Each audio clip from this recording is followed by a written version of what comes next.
Hello, everyone. As we move forward in Module 4, I'm excited to lead you through the core curriculum of weeks 2, 3, and 4. This week, we're establishing trust as a strategic asset. Remember, trust is built through behavior over time, not just titles. Next, we navigate conflict. Executives are judged not by avoiding disagreement, but by how they resolve it constructively. Finally, we master leadership communication, focusing on clarity of thinking before clarity of speech in the boardroom. Our coaching and mentorship sessions will support these shifts, focusing on your stakeholder awareness and ethical influence. Be sure to stay on top of your trust reflection paper and conflict scenario analysis due this month. I look forward to seeing your leadership maturity grow as you demonstrate true executive readiness in every interaction. Hello, everyone, and welcome back. I'm Dr. Rauna Shipena. This week, wow, we are diving into something huge. It's the one thing that truly separates a good manager from a genuinely influential executive. We're talking about building that unshakable trust and credibility. Think of it as the invisible engine that really drives leadership. And of course, it's such a pleasure to be on this journey with you. This program is brought to you in partnership with the fantastic Kingdom Ambassadors University. All right, so here's our game plan for this week. First up, we're going to hit this powerful idea: trust is your new currency. Then, we'll unpack the difference between just having a title and having real influence. After that, we'll break down the two pillars of trust, see how transparency and follow-through make it real, and get into why perception is everything at this level. And to wrap it all up, we'll get practical with your weekly trust audit. Okay, let's jump right in. Our first big idea is this: trust is your new currency. We're making a shift here. We're moving beyond just how you show up and getting to the core of why anyone would choose to follow you. This is huge. So, last week was all about executive presence, right? How you command a room. But let's be real, presence only gets you in the door. Now we're asking the real question. Once you have their attention, why should they follow you? The answer to that? It's trust. That's the bedrock of everything. So I want you to start thinking about trust as leadership currency. Seriously, it's not some fluffy, nice-to-have feeling. It's a strategic asset. It's like a bank account you're constantly making deposits into. And when that account is full, man, you get buy-in faster, you face way less resistance, and your ideas they take off. Just look at the difference here. It's night and day, isn't it? On one side, you've got high-trust leaders. They get the benefit of the doubt. Things move quickly. When a crisis hits, people rally. But low-trust leaders, they're constantly being second-guessed. Every little decision is put under a microscope. It's like trying to row a boat against a really strong current. It's exhausting. And this brings us to a classic trap, especially for new executives. It's so easy to confuse authority with true influence. Sure, your title gets you in the room, it gets you a seat at the table, but it absolutely does not guarantee that anyone will actually listen to what you have to say. Let's dig into that. It really all boils down to this one simple truth. Your title, that gives you authority, but trust gives you influence. You see, authority is making people do things because their job description says so. But influence? That's when they do things because they want to. They believe in you. And that, my friends, is the real game changer. Okay, so how do we actually build this trust? Well, it's not some magic formula. It really comes down to two main pillars. Think of this as the actual architecture, the foundation of your credibility. Let's break them down. Pillar number one is what we call ethical consistency, but I just call it alignment. It's super simple. Do your values, your decisions, and your actions all tell the same story? Are they aligned?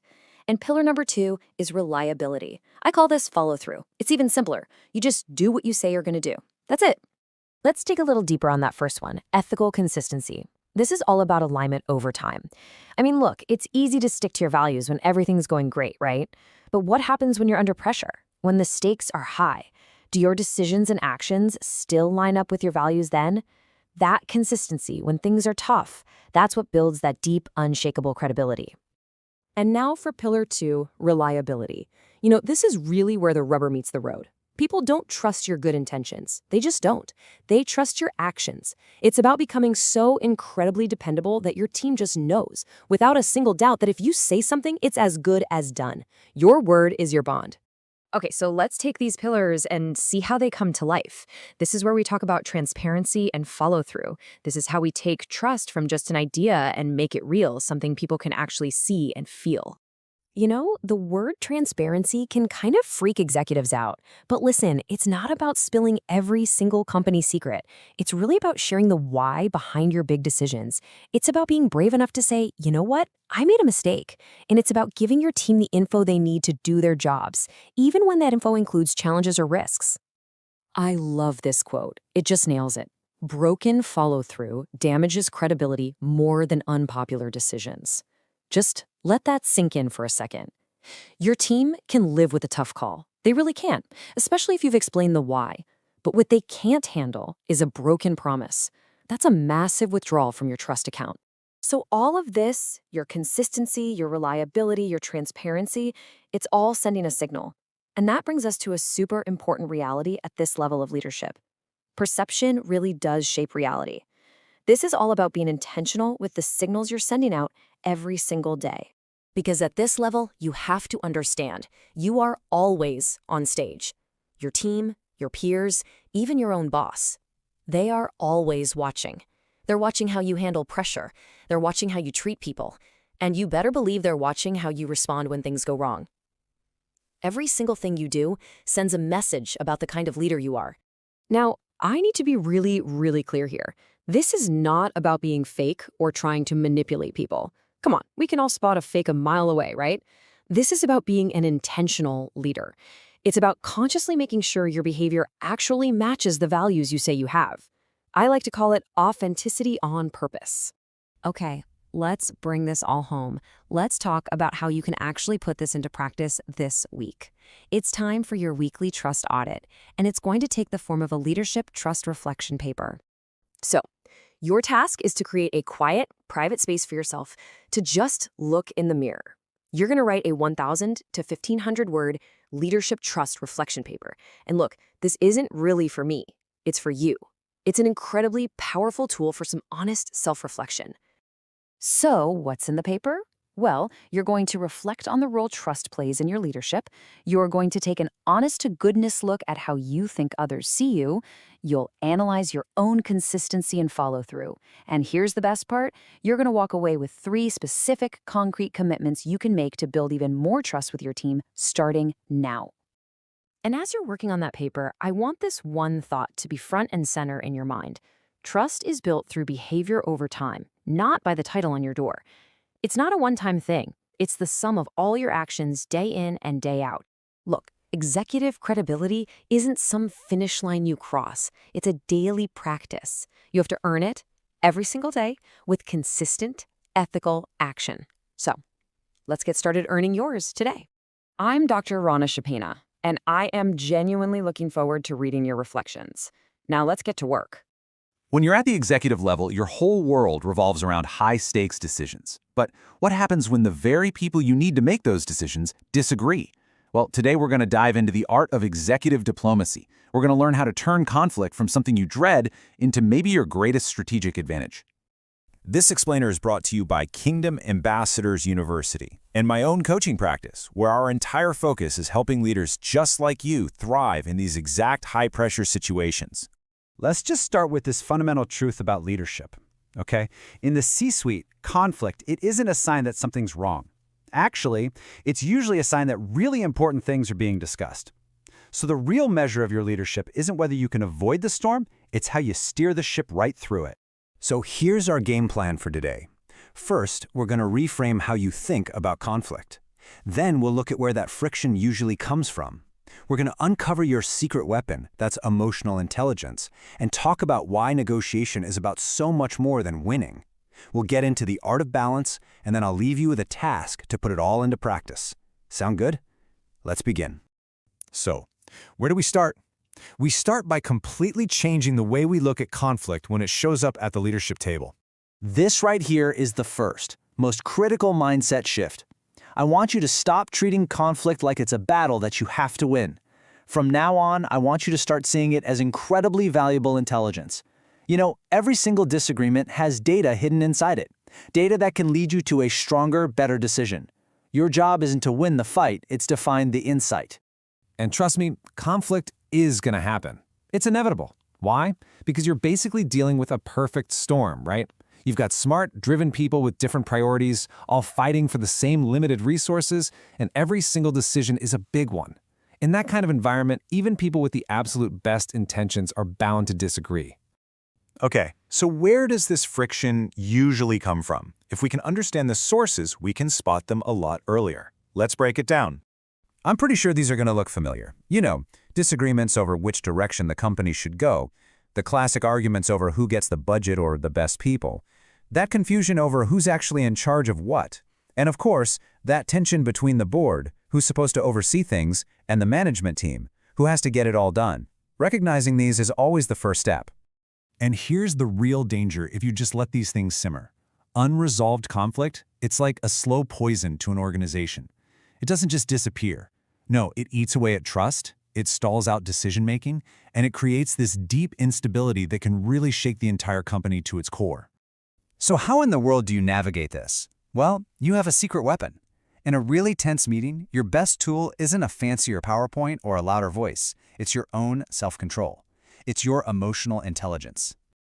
Mastering EI in a conflict really boils down to 3 steps. It all starts with self-awareness. You have to know what pushes your buttons. Then comes self-regulation. That's the conscious choice to stay calm when you feel the pressure rising. And finally, there's empathy, making a real, genuine effort to see things from their side, even if you totally disagree with it. Please never, ever forget this. Composure under pressure is the absolute hallmark of leadership. When everyone else around you is losing their cool, your calm is what protects your authority, it protects your credibility, and honestly, it creates the space for a real solution to even be possible. Okay, let's switch gears a bit and talk about negotiation. At the executive level, this just can't be about one person winning and the other one losing. That only creates problems down the road. It's about finding solutions that actually last, solutions that help the whole organization. This right here might be the single most important concept in all of executive negotiation. It's the difference between a position and an interest. See, a position is what someone says they want. It's just the tip of the iceberg. An interest? That's why they want it. That's the huge, hidden part of the iceberg under the water. Let's imagine 2 VPs are fighting over a corner office. Their position is, I want that office. But if you dig a little deeper and ask why, you might uncover their real interest. I need a quiet, private space for confidential client calls. See? Once you get the why, you can solve for that. Find them another quiet spot, and suddenly, the fight over that specific corner office, it just disappears. So you can see great executive diplomacy is a really delicate balance. You have to know when to stand your ground and when it's time to work together to find a different way forward. I love the phrase, a firm hand in a velvet glove. That's what you're aiming for. The firmness is for the non-negotiables, the company's core principles, its strategy, the rules. But the collaboration, that's about genuinely respecting other viewpoints and actively trying to find common ground on everything else. But you have to be careful, because getting this balance wrong can be pretty risky. If you're always too firm, people will just start pushing back, even when you're right. But if you're always too collaborative, you can get stuck in endless debates and never actually make a tough decision. Real leadership maturity is knowing which tool to pull out in which moment. Okay, let's make this really practical. To help put all these ideas into practice, I've got a challenge for you this week. It's a conflict resolution scenario analysis. I want you to take a conflict, it can be real or one you make up, and just break it down using this simple framework. First, just describe what happened. Then, dig deep and identify the real interests for everyone involved. Then, explain how you would use your emotional intelligence and a negotiation strategy. And finally, just reflect on what you could learn from it all. At the end of the day, this is about so much more than just getting through a tough meeting.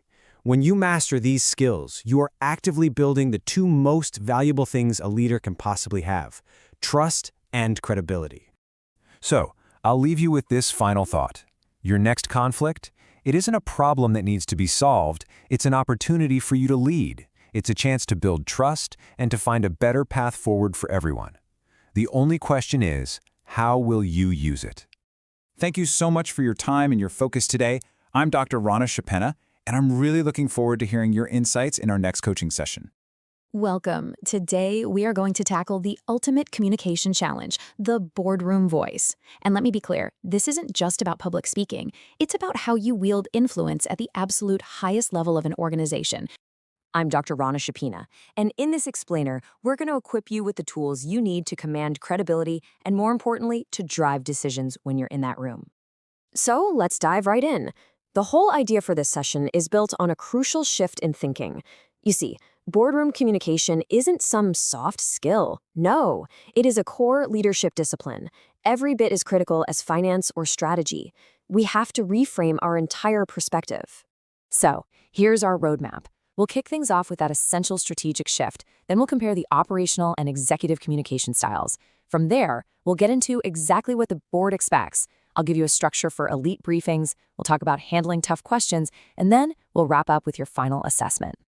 Okay, first up, let's talk about a fundamental shift in your objective. When you step into that senior leadership role, your goal isn't just to explain information anymore, it's to enable high-stakes decisions. Now, this brings us to a really critical concept I call the executive gap. This is a trap that, honestly, so many brilliant technical leaders fall right into. They get so focused on the how, the process, the nitty-gritty details. But the board, they don't need a tutorial. They need to understand the why. Why does this matter to the company's future? And our goal today is to help you close that gap for good. And that leads us perfectly into the two very distinct languages of leadership, what we call the operational voice and the executive voice. Now, you absolutely need to master both, but it is crucial to know which one to use in the boardroom. This table really just lays it all out, doesn't it? Operational talk is all about the details. It's you sharing what you know. The executive voice, though, is the polar opposite. It's strategic, it's big picture, and it is laser-focused on one thing, enabling a decision. And, the most important shift right here is from being speaker-driven to audience-driven. The question you need to ask is no longer, what do I want to say, but what does this board need to hear to do its job? Which brings us right to our next section, meeting boardroom expectations. So let's decode what directors and senior executives are really listening for when you stand up to present. Okay, there are 4 non-negotiables. First, clarity and brevity. Get to the point fast. They value their time. Second, honest disclosure. They have to be made aware of the real risks and the true scale of the opportunities on the table. Third, you've got to give them strategic context. It's your job to connect the dots between your topic and the organization's big goals. And finally, they expect a clear, well-structured recommendation. They're looking to you for your expert judgment. And this is the tightrope you have to walk. It's a crucial balance. If you over-explain, you sound tactical, maybe even a little insecure, and you lose credibility. But if you under-inform, you create a massive risk for the entire organization. Finding that sweet spot, that's everything. So, how do you actually find that balance? Well, let's get practical. I'm going to give you your playbook for influence, the elite briefing structure. The secret to a truly elite briefing? It's simple. You design it backwards. Don't build up to a grand conclusion. Start with it. The entire purpose is to frame the discussion and drive toward a decision from the very first minute. So here is that 5-step framework. Number 1, the decision required. Lead with your conclusion. State clearly, right up front, what you are asking of them. 2, context. Briefly explain why this issue is on their agenda today. 3, key facts. Provide only the most critical, evidence-based insights they need. No more, no less. 4, risks and options. This is where you demonstrate you've done the strategic thinking by outlining consequences and alternatives. And number 5, the recommendation. You conclude by confidently restating your expert opinion on the best path forward. Of course, no briefing ever goes completely unchallenged. And that brings us to a vital skill, handling scrutiny with composure. This is really about mastering the art of the answer when you're under pressure. So, picture this. A board member interrupts with a sharp, probing question. It's natural to feel that defensive instinct kick in, right? You start thinking, is this an attack on my work? On my credibility? Well, the answer is a clear and resounding no. A tough question isn't an attack. It's actually a sign that the board is engaged and doing its job. When you learn to welcome that scrutiny, it shows everyone in the room that you're a confident and secure leader. So here are the 4 elite rules for responding. First, listen fully. Don't interrupt. Don't start formulating your answer while they're still talking. Just listen. Second, answer concisely. Get straight to the point. No rambling. Third, be honest about uncertainty. Saying, I don't have that specific data, but I will get it for you, is a statement of strength, not weakness. And finally, avoid defensiveness. Keep a calm, professional, and composed demeanor no matter what. All right, let's bring all of this together now and talk about your final assessment. But I want you to think of this less as a task and more as your first real step in applying these skills to shape your own leadership legacy. Your board engagement assessment is going to require you to apply this exact framework. You'll define a communication context, structure your message using those 5 steps we talked about, reflect on how you'd manage boardroom dynamics, and finally, you'll conduct a personal leadership reflection to really identify your strengths and your opportunities for growth. So, let's bring this session to a close by focusing on the ultimate takeaway, the true power of your executive voice. Here is the final, most critical insight I want to leave with you today. Your delivery and your decisions are inseparable. In the boardroom, how you say something is every bit as important as what you say. Your communication style is a direct reflection of your leadership. By mastering these concepts, you've really invested in a competency that can truly define the entire trajectory of your career. Congratulations. I'll leave you with one final question to reflect on. How will you use your voice to build your legacy? Remember, communication is your single greatest tool for influence. I'm Dr. Rauna Shipena. Thank you.